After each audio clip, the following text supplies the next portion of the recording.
Ny Agence Ambinintsoa dia efa fantatra be sy ny maro amin'ny resaka fizarana loka ho an'ny mpanampy mendrika izay nafeno herintaona mihoatra.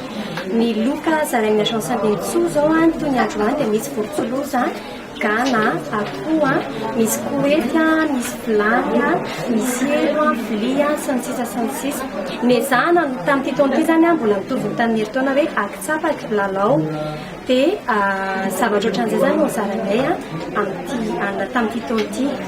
Fa misy kosa nefa izay eritreretina indray hoe andeha ampitoviana daholo indray loka ho an'ny ankizy rehetra izay mafeno herintaona mihoatra indray amin'ny herintaona.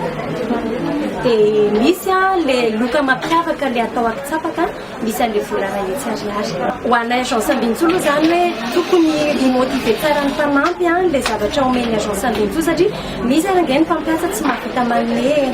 Dia zay zany tena miezaka hoe dia hizarantsika loka ny mpanampy rehefa mafeno herintaona dia mba amin'izay fotoana izay mba miezaka foana koa ny ankizy maharitra mataona tsy hialaala amin'ny asa mihitsy fa rehefa mba mahangona izy any ny taona any ny volana hoe 5 taona na 1 taona ny mpampiasa anankiray dia mba afaka miasa tena amin'izay izy rehefa aniotrana.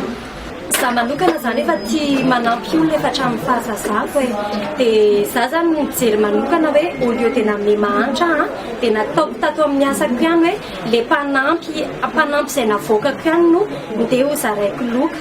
Dia zay no nahatonga anao hoe tsy ny ankizy feno herintaona rery fa mifeno 2 taona ny 3 taona hatramin'ny 7 taona no nomeko loka foana zany satria mendrika matoa efa maharitra mataona amina mpampiasa.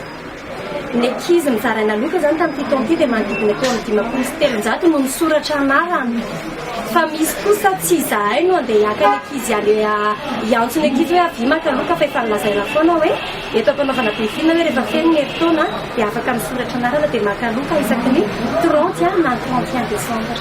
Ny olana aloha zany amin'ny resaka mpanampy hatrano saropaty dia asanay satria mampiditra olona an-tranon'olona izahay. Tena sarotra be zany le asanay fa misy kosa ny mpampiasa comprendre hoe tsy izahay no mitaiza fanangy fa io rehefa ho tsara le mpanampy dia tsara foana, rehefa nanome formation ary zahay rehefa ratsy ny mpanampy dia ratsy foana.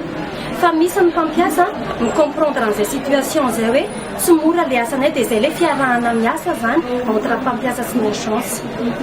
Mazava ho azy aloha satria zay ny antopisian'ny Agence Ambinintsoa ihany koa hoe manara-maso sy miaro ny zon'ny mpanampy ny Agence Ambinintsoa.